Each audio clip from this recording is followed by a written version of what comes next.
Have you ever found yourself questioning why me? Imagine being blindsided by cancer, mourning the devastating loss of a child, undergoing a heart transplant, witnessing all your employees quit, and enduring the heartache of a spouse leaving you for someone else. All of this turmoil crushing down within a relentless span of just 3 years. It sounds like something out of a novel, doesn't it? This is a reality that was faced by Laura Broome, the author of Flourishing After Adversity. Her story is a profound exploration into the depths of personal hardship, challenging us to reflect on our own lives. It begs the question, are we truly living to the fullest or are we merely existing? She offers us a fresh, empowering perspective on confronting life's most daunting challenges head on. Laura shares the roadmap she followed to navigate her journey from heartbreak to healing, providing insight on how you can do the same. And make sure to stay with us until the end. We'll be sharing 3 pivotal points on overcoming adversity. Welcome to Rewrite Your Story, the podcast where change begins with you. We're your hosts, Stephen and Charlene. As professional coaches and mentors trained in various modalities, we have helped hundreds of people Bridge the gap between the person they are and the person they want to be. We bring you conversations with real people who have overcome real setbacks. You will walk away with practical steps to find more clarity, alignment, and success in any area you want to improve. So join us and discover how you have the power to overcome, to change, and to rewrite your story. So pick up the pen. Your new chapter starts now. It sounds like you've had so much going on in your life in such a short span of time. And it's almost like it's for a lot of people, they think, how do you catch a breath? Like, it didn't give you time to catch a breath. Like, what was it that helped you to get through each one? Yeah, that's a lot of trauma.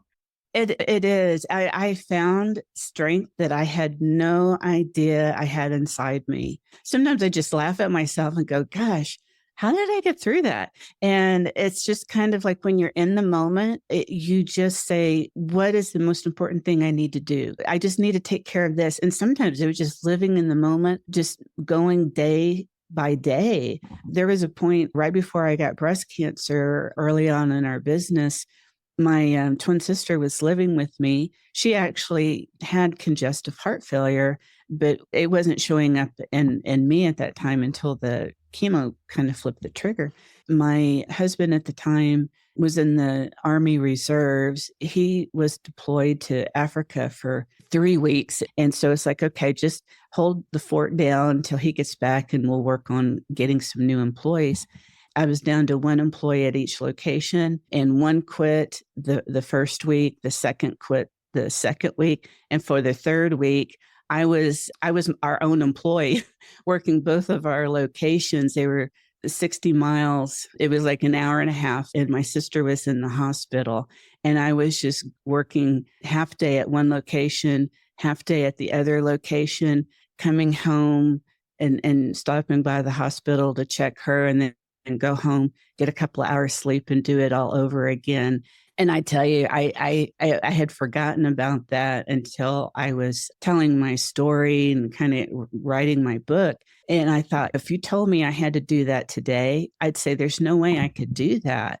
But I had to. We had customers I needed to take care of. I had my sister I needed to check on. And you find hidden strength that, it's there. We just don't tap into it until we're in extraordinary circumstances. And then that's when I kind of joke around. It's when you kind of pull that up and you go, okay, I'm going to persevere. I'm going to get through this. And I think it's very easy to just become a victim and say, why me? Why is this happening? But I had so many people that depended on me to keep going. And I didn't want our customers to leave because we needed the customers. We were known for our excellent customer service.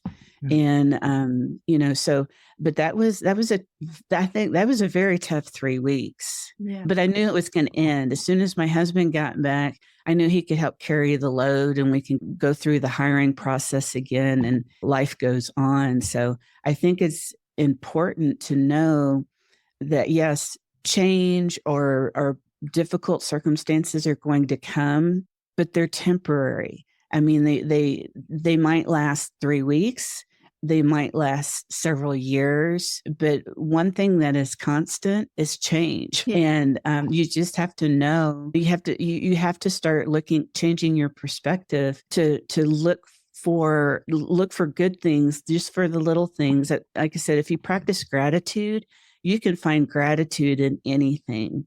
And because it changes your focus from the negative to looking for something positive.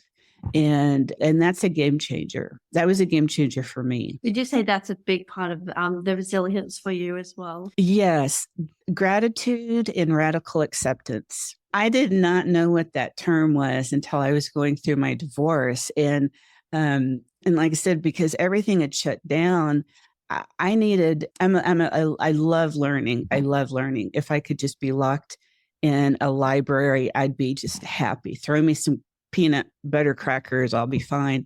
But I was looking for a book to help me move forward, because a lot of books that are written on divorce, there's different kinds of books, either like, I couldn't find one that I was looking for and to move on. And then I finally found one. It was actually written for deciding whether to stay or divorce. Well, that wasn't my case. I just needed the part to move on. And they talked about radical acceptance. And it was, my head just kind of went like, it was like an aha moment, because the book also talked about doing an autopsy of your marriage. And that was eye-opening to me, because I had to own up to things that I was, it was part of my fault too. But it helped me to see kind of that autopsy. I just loved that idea. And then you go into radical acceptance, and you don't have to like it. You don't have to approve it, but you have to accept it. And that's where I was struggling. Why can my husband just flip the switch and move on in another relationship? I spent half my life married. How was I just to do the same thing? And that radical acceptance was the pivot point, not only just in the divorce, but just in everything. When you know it's out of your control, you have to accept it. Otherwise, you're going to keep suffering. That pain turns into suffering, because you're reliving that moment and that pain over and over again. And it's best to accept it and move on. And I'm sure people think, well, it's not just a switch. You can say, okay, I'm going to do something different. But that's when you have to work with your feelings, and you have to process all those feelings, that emotional roller coaster. And in my case, I went to counseling. I went to our marriage counselor for individual counseling, because I didn't want to rehash the problems we were trying to work through. And that was the best thing, because the first thing, as I was going through my feelings, she would say, okay, what are you going to work on this week? And I was like, I don't know. And she said, come up with a schedule of what do you want to do? She's putting the focus on how to recover from what I needed to do with the heart transplant, because I needed to move around. I needed to take care of myself. So she had me focus on what I could do with that to move forward. And that was the best thing. I would make up a weekly schedule. Because of my office skills, I liked using Excel. So I came up with a schedule for the week, and I would email it to her. And so every time I would meet with her, we'd go over what I accomplished and what I was going to work on in the next week. And then my appointments kind of spread further along. So, but yeah, radical acceptance, gratitude. Every night before I went to bed, I'd find 3 things that I was grateful for that day.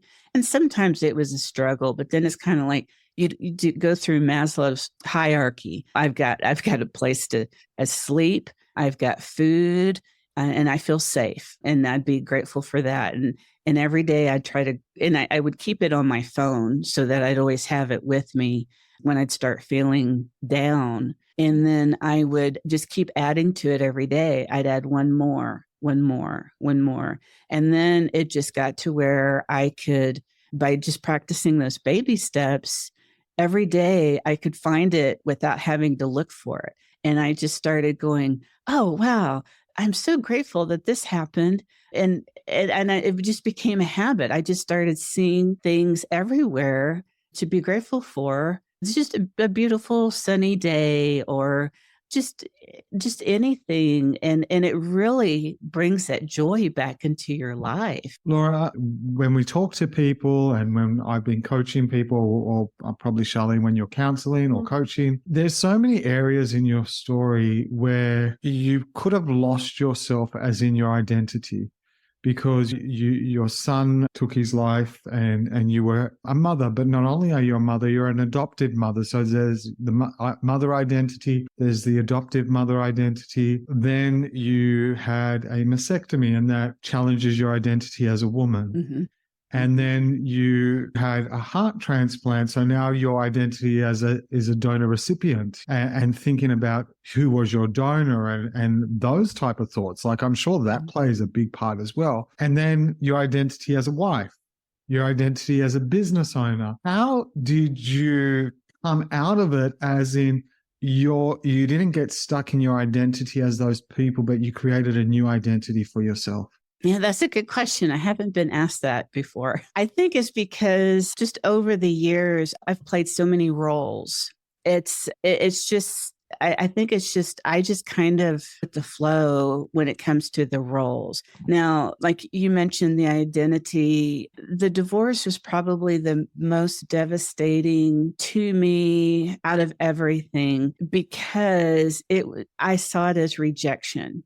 I wasn't good enough. I had all these flaws, because when, as a wife, if your husband leaves you for another woman, you immediately start thinking, what's wrong with me? Am I not pretty enough? I have all the baggage. You raise a family, you have your own ups and downs. Is it just something new and shiny that caught my husband's eye that's just less problems or just more fun? And it's like you just question everything about you. And that was probably my lowest point, because I just had no control over that, and I couldn't fix that. And so I do have a strong Christian faith, and that's probably what turned things around, because I just said, I'm a child of God. And there's always been a saying, God don't make no junk. And so I had to go back and realize, I went through the Bible and I just looked at, I was fearfully and wonderfully made. And I started realizing the only thing that matters is what God made me for, how he loves me no matter what, flaws and all. And that's probably where I found my new identity, and that I was worthy. I do have a purpose in life.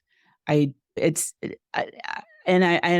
I don't have control over what people think of me. And when you realize that, it really is kind of empowering, because it's like I'm in control of my thoughts, my words, my actions. I don't have control over other people. And if they have a problem with me, and unless we can talk about it, I mean, I'm a very friendly person. At least that's what everybody tells me. If people have a problem with me, and sometimes I can be a people pleaser, and I want to know, why don't they like me? But then I realize it's not me. Maybe it's them. When I was working, I was in my 20s. I think this was before I met my husband. And I worked with a bunch of women, which I realized I don't really like working with a bunch of women, because you get into all those little cliques. But I had some good friends. And this one lady, well, she was young, she was my age, but she just kind of had this, I could tell she didn't like me. And I'm like, I start going, well, what's wrong? What am I doing wrong? Why doesn't she like me? Everybody else likes me. And come to find out, she was there for, I don't know, over a year, 2 years, and her husband got relocated with this job. And she came up to me during her going away party, and she said, Laura, I just want to apologize for the way I've treated you this last year and a half.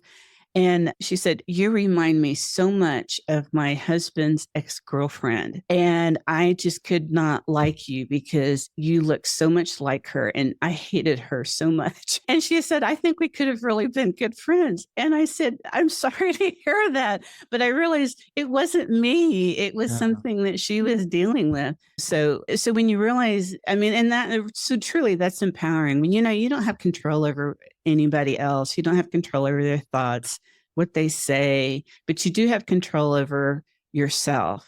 And what can you do with that empowerment? You can change your thoughts, go from negative to positive thoughts. You can use more positive self-talk. Your actions, you can find little things to move you forward.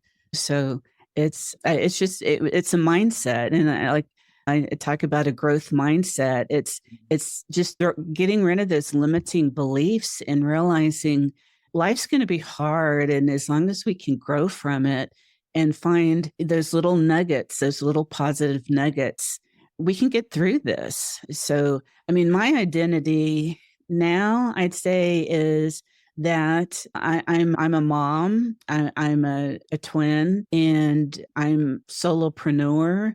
I'm going to be a grandmother. I think it's important not to put too many labels on yourself, because then you're going to limit yourself. Like when I went through the divorce, I did not want to be labeled as a middle-aged divorced woman, because that tells you right there the stereotype. Well, obviously her husband left her for another woman. I wonder, was she younger, prettier? What was the deal? And it's like, that was his problem. This is a new lease on life. And what am I going to do with it? While you're talking and talking about mindset and all that, just the one thing that comes to my mind is Romans chapter 1 that says, be not conformed to the pattern, be not conformed to this world, but be transformed by the renewing of your mind. And that's what you're saying. It's like, start transforming the way you think and don't label yourself. Right. Because, I mean, anything could be possible. If somebody told me I would be, helping people get through, move on after adversity and find joy again, I'd go, I don't know. Well, I mean, I kind of have been through some stuff, but I don't know if I could do that.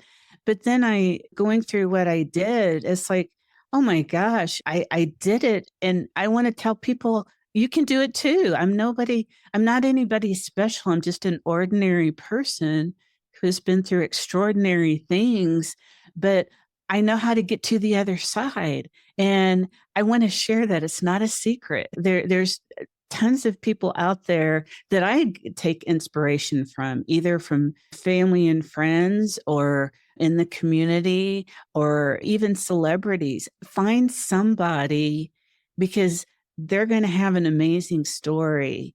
And if they can do it, why can't you? You just have to tell yourself, I can do this. It's going to be tough. It's going to be hard, but I'm not going to give up because I want a better life.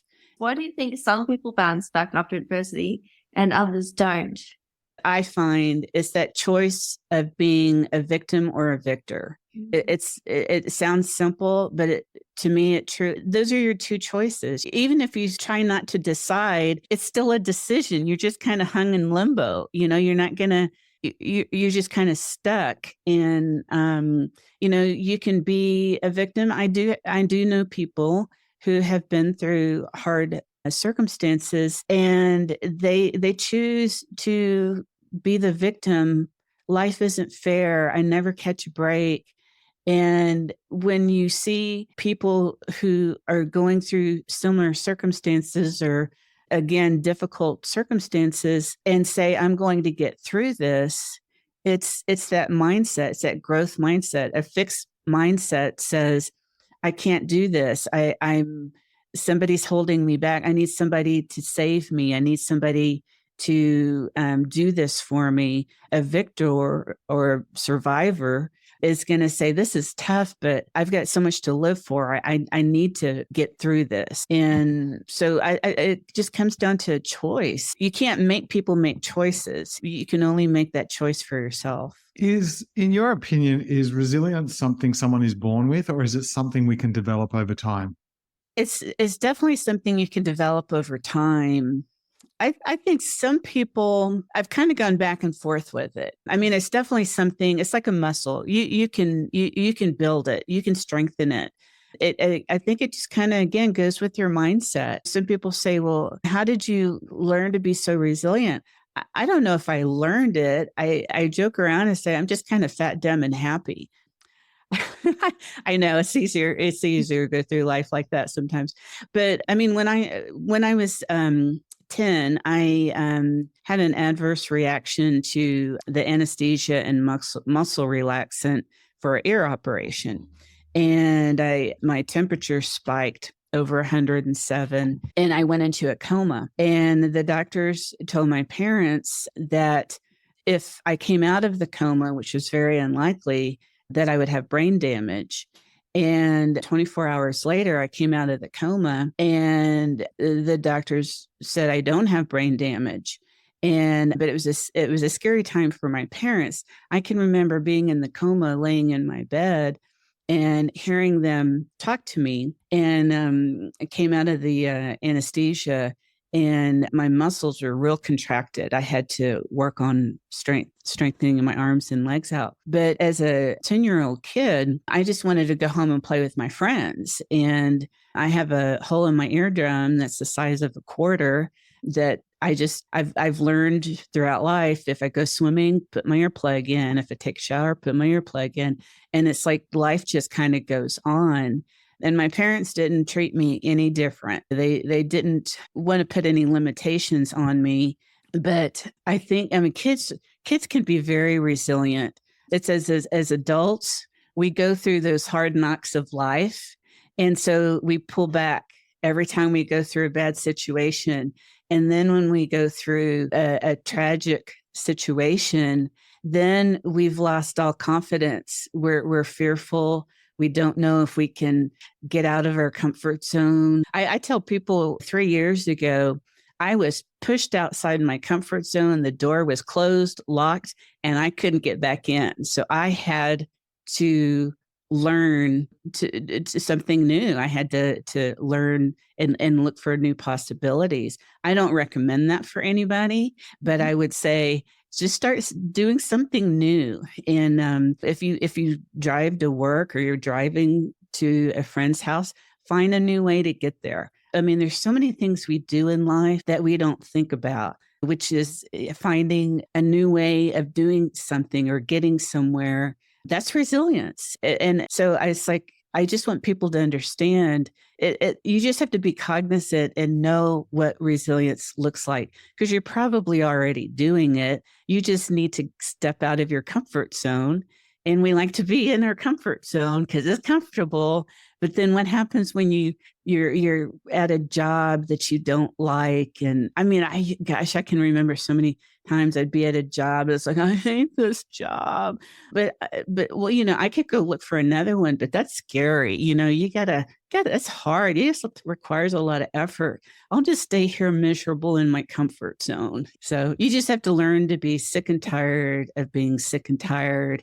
And there's your motivation to take that first step and get out. Yeah, I love that. That even if you are not going through any struggles and you're just quite comfortable going through life, you can actually start to build your resilience just by trying something different, like every day or like regular basis. Yeah, you can. I mean, it's real easy to do it. It's just it's that creative problem solving that you start learning to do. Like you could take any kind of object around the house and think of how many different uses can I make of this.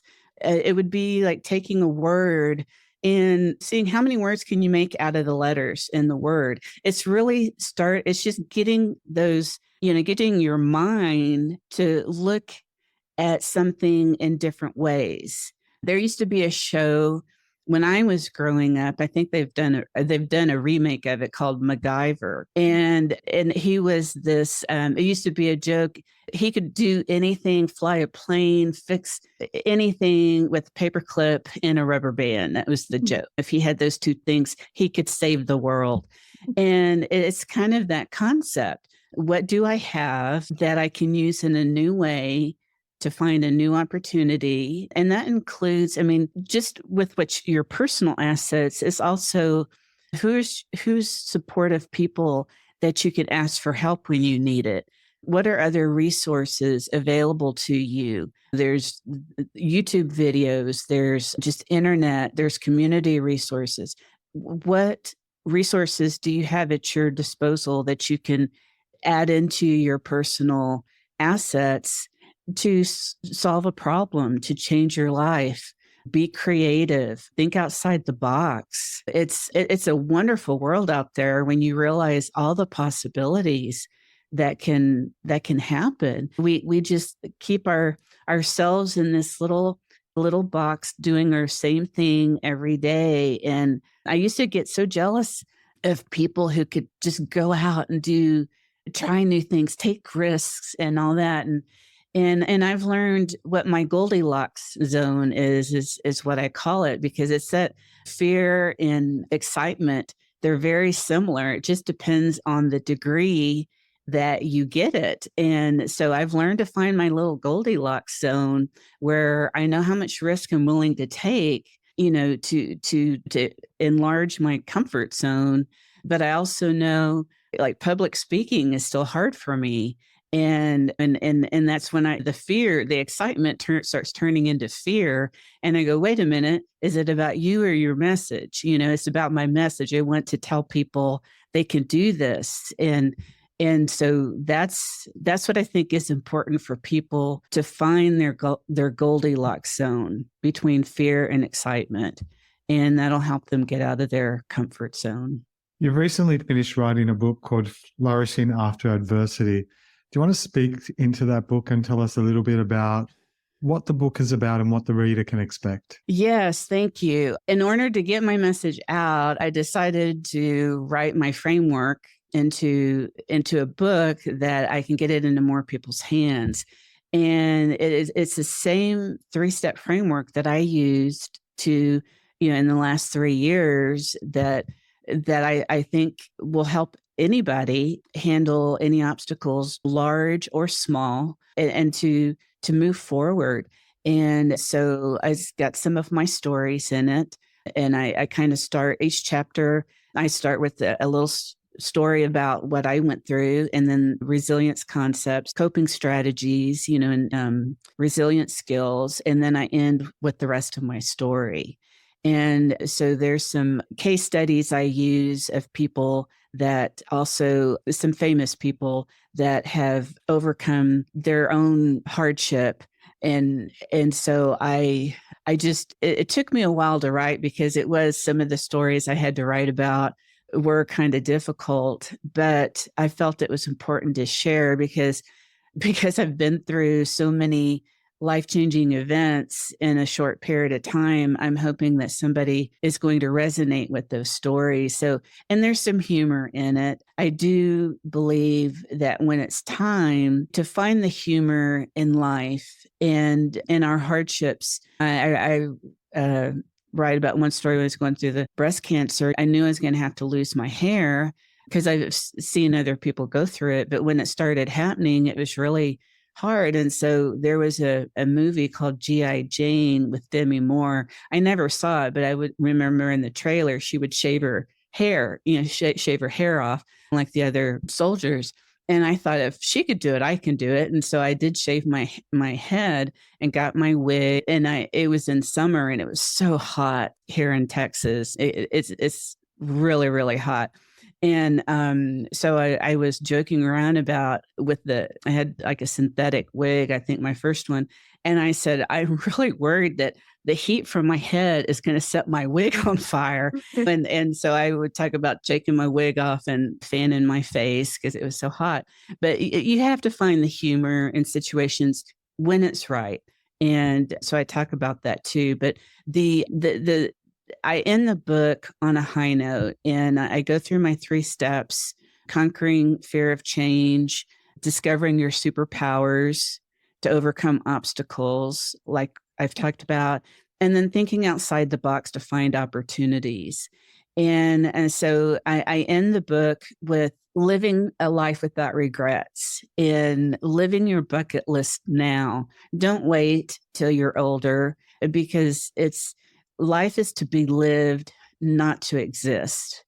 And I think I was existing before everything changed. I was kind of existing, always just kind of waiting to retire and so I could do everything. Well, my gosh, we're living longer. I could, like right now, I love the fact that I can work, but it's not, I have more of a work balance life now, and I love it because I got a granddaughter coming. So I want to make sure I have time to spend it with her too, spoil her, hand her back. But it's and two, leaving a legacy of resilience to the next generation, or even with each other. The book is designed, that saying, give a man a fish, he eats for a day, teach a man to fish, and he can feed himself for a lifetime.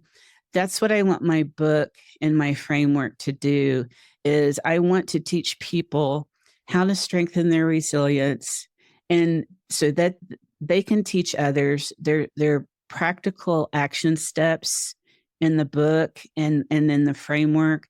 And I just want it to spread. I want us to teach our children, grandchildren, nieces, nephews.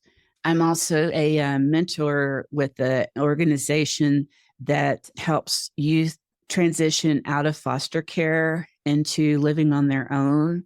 And that's what I got involved in after my adoptive son passed away. I wanted some way to honor his memory. And so that's just my passion, to let people know you can have a wonderful life. It's your choice. But here are the skills and the strategies and the tools to do it if you want to. Yeah, absolutely. You've gone through so much, Laura, and you've come out the other side. You've just taken life by the horns.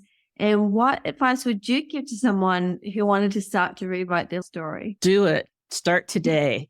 Start with what you can do and start practicing gratitude. Because it's like practicing gratitude is like putting on special glasses where you can see so many positive things in the world and opportunities, people you meet. I mean, there's reasons why paths cross, and there's reasons why something didn't happen, but that had to happen so that this could happen.